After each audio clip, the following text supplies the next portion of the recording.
कहानी की शुरुआत में हम एक घना जंगल देखते हैं जहाँ रिक और हेली नाम का एक कपल माउंटेन क्लाइंबिंग करने आया था। रिक हेली से पहले ही पहाड़ की चोटी पर पहुंच जाता है और वह हेली से कहता है, मैंने तुम्हें पहले ही कहा था कि तुम मुझे हरा नहीं सकती। इसके बाद रिक जंगल के चारों तरफ ध्यान से देखने लगता है। वहाँ दूर दूर तक घने जंगल के अलावा किसी इंसान का कोई निशान नहीं दिख रहा था। रिक हेली से कहता है, तुम जल्दी ऊपर आ जाओ, यहाँ का जंगल बहुत सुंदर लग रहा है। यह कहकर रिक थोड़ा आगे की तरफ बढ़ जाता है और अब हेली धीरे धीरे अकेले ऊपर चढ़ने की कोशिश करती है, लेकिन तभी उसका पैर फिसल जाता है और वह नीचे गिरने लगती है। हालांकि किसी तरह वह खुद को संभाल लेती है और मदद के लिए चिल्लाकर रिक को आवाज देने लगती है, लेकिन रिक कोई जवाब नहीं देता और अचानक ही रिक पहाड़ के बिल्कुल किनारे पर आकर गिर जाता है। जब हेली रिक की तरफ देखती है तभी उसके चेहरे पर खून की कुछ बूंदें गिरती हैं। यह देखकर हेली बहुत डर जाती है। वह समझने की कोशिश करती है कि आखिर क्या हुआ है और तभी कोई आदमी रिक को उठाता है और उसे पहाड़ से नीचे फेंक देता है। यह देखकर हेली का डर के मारे लगभग बुरा हाल हो जाता है। अब हेली किसी तरह खुद को छुड़ाकर नीचे उतरने की कोशिश करती है,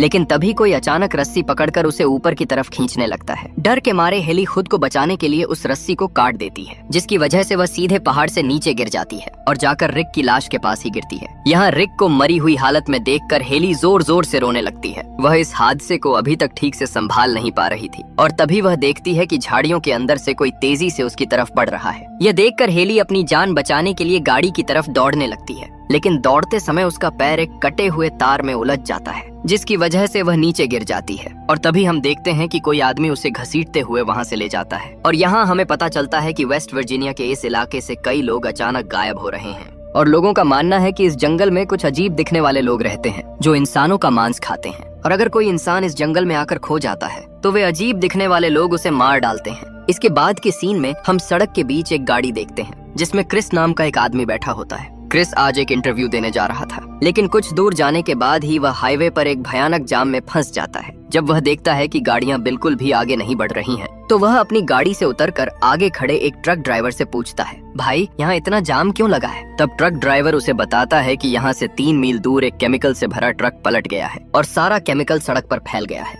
इसलिए यह जाम खुलने में अभी कई घंटे लग सकते हैं। यह बात सुनकर क्रिस बहुत चिंता में पड़ जाता है, क्योंकि उसके इंटरव्यू के लिए पहले ही काफी देर हो रही थी। अब अगर वह इस ट्रैफिक जाम के खुलने का इंतजार करता तो उसे यहाँ कई घंटों तक रुकना पड़ता, जिसकी वजह से उसका इंटरव्यू छूट जाता और इसका मतलब था कि उसे यह नौकरी नहीं मिलती। इसलिए अब क्रिस अपनी गाड़ी घुमाकर कोई दूसरा रास्ता ढूंढने लगता है और जहाँ उसे इंटरव्यू देने जाना था वहाँ फोन करके वह अपनी स्थिति समझाने की कोशिश करता है। वह कहता है, सर ट्रैफिक जाम की वजह से मुझे आने में थोड़ी देर हो जाएगी। लेकिन पहाड़ी इलाका होने की वजह से उसी समय उसके मोबाइल का सिग्नल भी चला जाता है। अब कुछ दूर आगे बढ़ने के बाद उसे सड़क पर एक गैस स्टेशन का साइन बोर्ड दिखाई देता है। साइन बोर्ड देखकर क्रिस सोचता है कि शायद यहाँ उसे कुछ मदद मिल सकती है, इसीलिए वह अपनी गाड़ी उस पेट्रोल पंप की तरफ मोड़ देता है और सड़क पर थोड़ा आगे बढ़ने के बाद वह देखता है कि वहाँ कई लावारिस गाड़ियाँ पड़ी हुई हैं। यह दृश्य उसे थोड़ा अजीब लगता है, लेकिन वह इस बात को इग्नोर करके आखिरकार गैस स्टेशन पहुँच जाता है। वहाँ पहुंचकर उसे एक बूढ़ा आदमी दिखाई देता है जिसकी हालत ज्यादा ठीक नहीं लग रही थी। क्रिस उस बूढ़े आदमी से पूछता है कि क्या यहाँ कोई फोन है?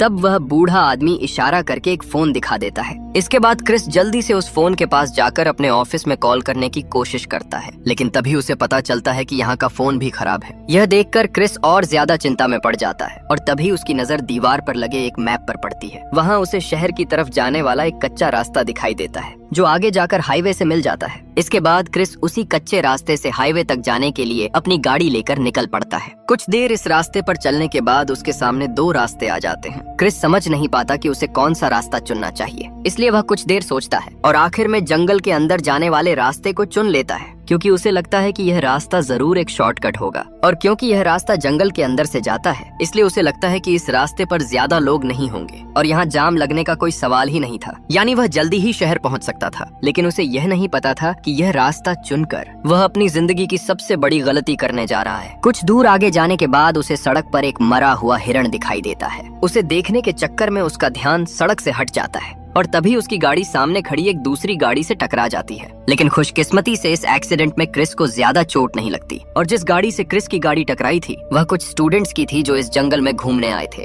क्रिस सबसे पहले उनसे माफी मांगता है और कहता है, तुम लोगों का जो भी नुकसान हुआ है मैं उसका पूरा पैसा देने के लिए तैयार हूँ, प्लीज तुम लोग बुरा मत मानो। इसके बाद क्रिस उनसे पूछता है, तुम लोगों ने अपनी गाड़ी सड़क के बीच में ऐसे क्यों पार्क कर रखी है? तब जेसी नाम की एक लड़की जवाब देती है, कि सड़क के बीच में किसी ने कटे हुए तार बिछा दिए थे, जिसकी वजह से उनकी गाड़ी का टायर पंक्चर हो गया। और टायर की हालत देखकर यह साफ समझ में आ रहा था कि यह कोई हादसा नहीं था, बल्कि किसी ने जानबूझकर सड़क के बीच कटे हुए तार बिछाए थे। अब वे लोग क्रिस की गाड़ी से भी यहाँ से जा नहीं सकते थे, क्योंकि इस एक्सीडेंट में क्रिस की गाड़ी भी खराब हो गई थी। इसलिए अब वे सब लोग यहाँ फंस गए थे। तभी जेसी कहती है, जब हम इस रास्ते से आ रहे थे तो पीछे मैंने एक गैस स्टेशन देखा था, हम वहाँ जाकर मदद मांग सकते हैं, शायद वहाँ कोई फोन भी मिल जाए। लेकिन क्रिस कहता है, अरे मैं वहीं से आ रहा हूँ, वहाँ का फोन भी पहले से खराब है, इसलिए वहाँ जाने से कोई फायदा नहीं होगा। इसके बाद वे लोग फैसला करते हैं कि वे आगे की तरफ ही बढ़ेंगे, शायद आगे जाकर उन्हें कोई मदद मिल जाए। जाने से पहले वे इवान और फ्रांसिस को गाड़ी के पास ही छोड़ देते हैं, ताकि वे दोनों गाड़ी के सामान का ध्यान रख सकें।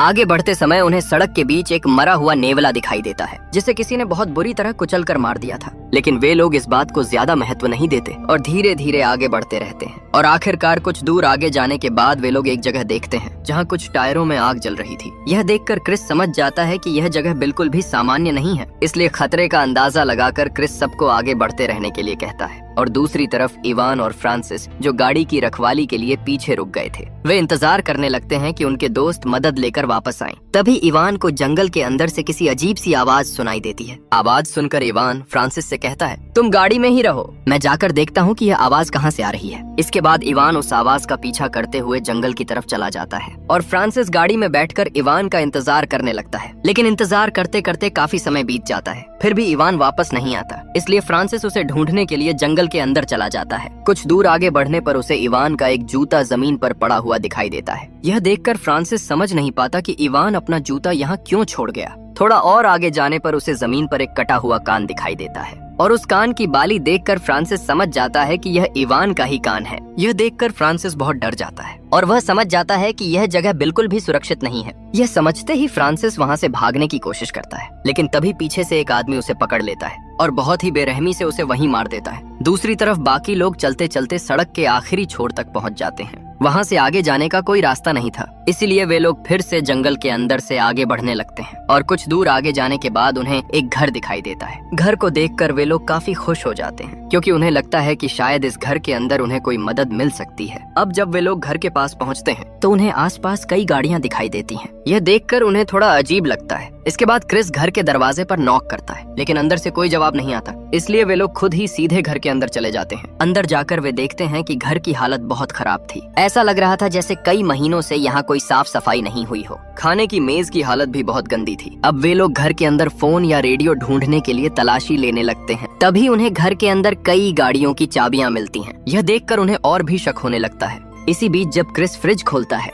तो उसकी आंखें हैरानी से फैल जाती हैं, क्योंकि अंदर इंसानों के शरीर के कटे हुए हिस्से बोतलों में भर कर रखे हुए थे। दूसरी तरफ जब जेसी बाथरूम में जाती है तो वह बाथटब के अंदर एक इंसान की लाश पड़ी हुई देखती है। यह देखकर वह बहुत डर जाती है। तभी जब वे एक बाल्टी का ढक्कन हटाते हैं तो उन्हें वही कटे हुए तार दिखाई देते हैं जिनकी वजह से उनकी गाड़ी का टायर पंक्चर हुआ था। यह सब देखकर वे समझ जाते हैं कि इस घर में जो भी रहता है वह बहुत ही खतरनाक है, इसलिए अब वे लोग जल्दी से वहाँ से निकलने की कोशिश करते हैं। लेकिन जैसे ही वे दरवाजे के पास पहुँचते हैं उन्हें एक गाड़ी की आवाज सुनाई देती है। तभी क्रिस खिड़की से छिपकर देखता है कि एक गाड़ी सीधे उनकी तरफ आ रही है। अब वे लोग जिस दरवाजे से अंदर आए थे उसी दरवाजे से बाहर नहीं निकल सकते थे, क्योंकि वही गाड़ी सामने की तरफ से आ रही थी। इसलिए वे लोग घर के पीछे वाले दरवाजे से बाहर निकलने के बारे में सोचते हैं, लेकिन पीछे का दरवाजा पहले से ही बंद था। अब वे लोग बहुत बुरी तरह इस घर के अंदर फंस चुके थे। वे समझ नहीं पा रहे थे कि अब यहाँ से बाहर कैसे निकलें। जब उन्हें कोई रास्ता नहीं मिलता तो वे जल्दी से अलमारी और बिस्तर के नीचे छिप जाते हैं। कुछ देर बाद वे खतरनाक लोग घर के अंदर आ जाते हैं और फ्रांसिस की लाश को उनके सामने लाकर फेंक देते हैं। यह देखकर सब लोग बहुत डर जाते हैं और तभी उन्हें उन लोगों के चेहरे दिखाई देते हैं जो दिखने में बहुत ही डरावने थे। असल में वे तीनों लोग नरभक्षी थे जो इंसानों का मांस खाते थे। वे तीनों फ्रांसिस की लाश को उठाकर एक टेबल के ऊपर रख देते हैं और फिर तीनों मिलकर उस लाश को काटना शुरू कर देते हैं। यह भयानक दृश्य देखकर जेसी बहुत डर जाती है और जैसे ही वह चिल्लाने वाली होती है तभी क्रिस उसके मुंह पर हाथ रखकर उसकी आवाज दबा देता है। इसके बाद वे तीनों नरभक्षी फ्रांसिस के शरीर का मांस खाकर वहीं सो जाते हैं। अब मौका देखकर क्रिस और जेसी धीरे धीरे रेंगते हुए बिस्तर के नीचे से बाहर निकल आते हैं और इन्हें देखकर कार्ल और नताशा भी अलमारी के पीछे से बाहर आ जाते हैं। अब ये चारों धीरे धीरे कदम रखते हुए बिना कोई आवाज किए वहाँ से निकलने की कोशिश करते हैं। इनमें से 3 लोग तो बाहर निकलने में सफल हो जाते हैं, लेकिन जैसे ही क्रिस बाहर निकलने वाला होता है उसी समय उसकी हलचल देखकर एक नरभक्षी की नींद खुल जाती है और वह सीधे क्रिस को देख लेता है। यह समझते ही कि नरभक्षी ने उसे देख लिया है क्रिस तुरंत वहाँ से तेजी से भागना शुरू कर देता है और आखिरकार ये चारों दौड़ते दौड़ते जंगल के अंदर और आगे बढ़ जाते हैं। लेकिन तभी वे नरभक्षी भी अपनी गाड़ी लेकर उनका पीछा करने लगते हैं। दौड़ते दौड़ते वे एक ऐसी जगह पहुँचते हैं। अब क्रिस सोचता है कि शायद इन गाड़ियों में से किसी से वे यहाँ से भाग सकते हैं, इसलिए वह एक एक करके सब गाड़ियों को स्टार्ट करने की कोशिश करता है। लेकिन उसे पता चलता है कि वहाँ की सभी गाड़ियाँ पहले से ही खराब थीं। अब वे लोग फिर से सोचने लगते हैं कि यहाँ से बाहर कैसे निकलें। लेकिन तभी वे नरभक्षी अपनी गाड़ी लेकर वहाँ पहुँच जाते हैं। यह देखकर वे लोग गाड़ियों के पीछे छिप जाते हैं। लेकिन उन नरभक्षियों को पहले से ही पता था कि वे गाड़ियों के पीछे छिपे हुए हैं, इसलिए अब वे तीनों नरभक्षी धीरे धीरे उनकी तरफ बढ़ने लगते हैं। तभी क्रिस के दिमाग में एक प्लान आता है। वह अपने साथियों से कहता है, मैं दौड़कर उन नरभक्षियों का ध्यान अपनी तरफ खींचता हूँ और जब वे मेरे पीछे आएंगे तब तुम लोग उनकी गाड़ी चुरा लेना। हम उसी गाड़ी से यहाँ से भाग जाएंगे। अब प्लान के मुताबिक क्रिस जोर से चिल्लाकर उनका ध्यान अपनी तरफ खींचता है और सीधे जंगल की तरफ दौड़ने लगता है। लेकिन तभी एक नरभक्षी सीधे उसके पैर पर गोली मार देता है, जिसकी वजह से क्रिस जमीन पर गिर जाता है। अब वह नरभक्षी क्रिस को मारने के लिए उसकी तरफ बढ़ने लगता है। तभी कार्ली क्रिस की जान बचाने के लिए उल्टी दिशा में दौड़ने लगती है ताकि नरभक्षी उसे देखकर क्रिस को छोड़ दें और उसके पीछे भागें। और आखिरकार ऐसा ही होता है। नरभक्षी कार्ली का पीछा करने लगते हैं। इस मौके का फायदा उठाकर जेसी और नताशा जल्दी से क्रिस को उठाती हैं और उसे लेकर नरभक्षियों की गाड़ी तक पहुंच जाती हैं। अब वे तीनों जल्दी से गाड़ी में बैठकर वहां से निकल जाते हैं। इसके बाद वे जंगल के अंदर अपनी साथी को ढूंढने लगते हैं। कुछ दूर आगे जाने के बाद उन्हें कार्ली दिखाई देती है। कार्ली को देखकर वे गाड़ी रोकते हैं और उसे चिल्लाकर कहते हैं कि जल्दी गाड़ी में बैठ जाओ। कार्ली भी दौड़ते हुए उनकी तरफ आने लगती है, लेकिन तभी पीछे से एक तीर आता है और सीधे कार्ली के सीने को पार कर जाता है। अपनी साथी को इस तरह मरते देखकर वे बहुत टूट जाते हैं और तभी वे नरभक्षी क्रिस पर भी तीर चलाने लगते हैं। अब अपनी जान बचाने के लिए वे लोग जल्दी से वहाँ से भाग निकलते हैं। कुछ दूर आगे जाने के बाद वे देखते हैं कि नरभक्षियों ने सड़क के बीच एक बड़ा पेड़ गिराकर रास्ता बंद कर दिया है, इसलिए अब वे पैदल ही जंगल के अंदर से आगे बढ़ने लगते हैं। और कई घंटे चलने के बाद वे बहुत थक जाते हैं, जिसकी वजह से वे एक जगह बैठकर आराम करने लगते हैं। और तब तक रात भी होने लगती है। वे समझ नहीं पा रहे थे कि यह रात वे कहाँ बिताएंगे, क्योंकि अगर वे जंगल के बीच सो जाते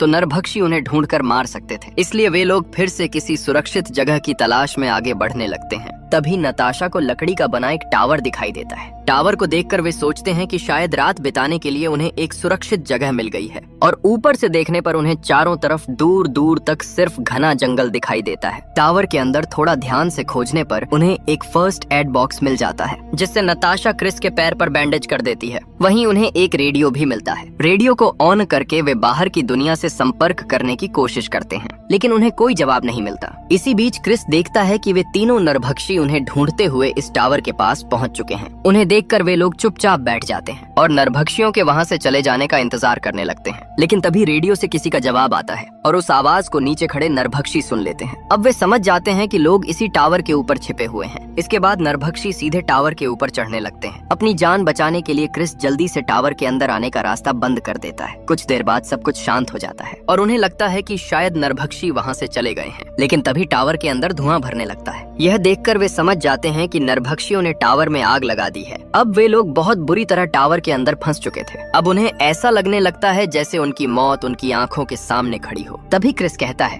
अगर हम यहाँ रुके रहे तो आग में जलकर मर जाएंगे। इसलिए सबसे पहले क्रिस टावर से सामने वाले पेड़ पर कूद जाता है और पेड़ की एक शाखा पकड़कर किसी तरह खुद को नीचे गिरने से बचा लेता है। इसके बाद उसके साथ की दोनों लड़कियां भी टावर से पेड़ पर कूद जाती हैं। लेकिन कूदते समय नीचे खड़े तीनों नरभक्षी उन्हें देख लेते हैं। उनमें से एक नरभक्षी उन्हें मारने के लिए पेड़ पर चढ़ने लगता है। दूसरी तरफ वे लोग शाखा पकड़कर धीरे धीरे आगे बढ़ते रहते हैं, लेकिन नताशा सबसे पीछे थी। तभी पीछे से एक नरभक्षी आता है और बहुत ही बेरहमी से नताशा को मार देता है। अब क्रिस जेसी को लेकर किसी तरह आगे बढ़ने लगता है, लेकिन वह नरभक्षी अब भी उनका पीछा कर रहा था। तभी क्रिस के दिमाग में एक प्लान आता है। वह पेड़ की एक शाखा को खींचकर पकड़ लेता है और जैसे ही नरभक्षी उनके पास पहुंचता है, क्रिस उस शाखा को छोड़ देता है, जिसकी वजह से वह नरभक्षी सीधे नीचे गिर जाता है। अपने साथी को घायल हालत में देखकर नीचे खड़े दोनों नरभक्षी बहुत गुस्सा हो जाते हैं। इधर क्रिस और जेसी चुपचाप शाखाओं के सहारे आगे बढ़ते हुए एक झरने के पास पहुंच जाते हैं। वे लोग वहीं पर रात बिताते हैं और सुबह होते ही वे दोनों वहां से आगे बढ़ने लगते हैं। चलते चलते उन्हें एक सड़क दिखाई देती है।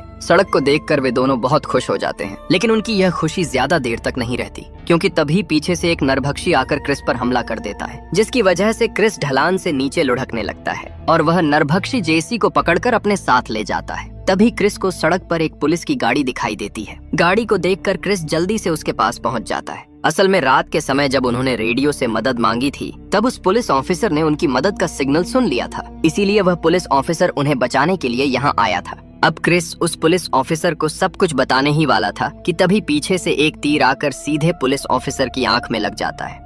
यह देखकर क्रिस बहुत घबरा जाता है और वह जल्दी से पुलिस की गाड़ी में बैठकर वहां से भागने की कोशिश करता है, लेकिन गाड़ी की चाबी पुलिस ऑफिसर के पास ही रह गई थी। इसलिए अब क्रिस चाबी लेने के लिए उसके पास जाने की कोशिश करता है, लेकिन वह चाबी निकाल नहीं पाता क्योंकि नरभक्षी उसके बहुत पास आ चुका था। इसलिए अपनी जान बचाने के लिए क्रिस एक झाड़ी के पीछे छिप जाता है। तभी वह नरभक्षी पुलिस वाले की लाश उठाकर उसे गाड़ी में डाल देता है और जैसे ही वह गाड़ी स्टार्ट करके वहां से निकलने लगता है, उसी समय क्रिस चुपके से गाड़ी के नीचे लटक जाता है और गाड़ी को मजबूती से पकड़ लेता है। इसके बाद वह नरभक्षी गाड़ी लेकर अपने ठिकाने की तरफ जाने लगता है और दूसरी तरफ उन्होंने जेसी को घर के अंदर बांध कर रखा था। अब वे लोग जेसी को जिंदा ही पकाकर मारने की तैयारी करने लगते हैं। तभी वह दूसरा नरभक्षी भी वहां पहुंच जाता है जिसकी गाड़ी के नीचे क्रिस छिपा हुआ था। वह नरभक्षी मरे हुए पुलिस ऑफिसर की लाश को उठाकर घर के अंदर ले आता है और वे लोग उस लाश के टुकड़े टुकड़े कर देते हैं। इसके बाद एक नरभक्षी छुरी लेकर जेसी को मारने के लिए आगे बढ़ता है, लेकिन तभी क्रिस बाहर से दरवाजे में आग लगा देता है और जैसे ही वह नरभक्षी दरवाजे की तरफ बढ़ता है, उसी समय क्रिस तेज रफ्तार से गाड़ी चलाकर सीधे घर के अंदर घुस जाता है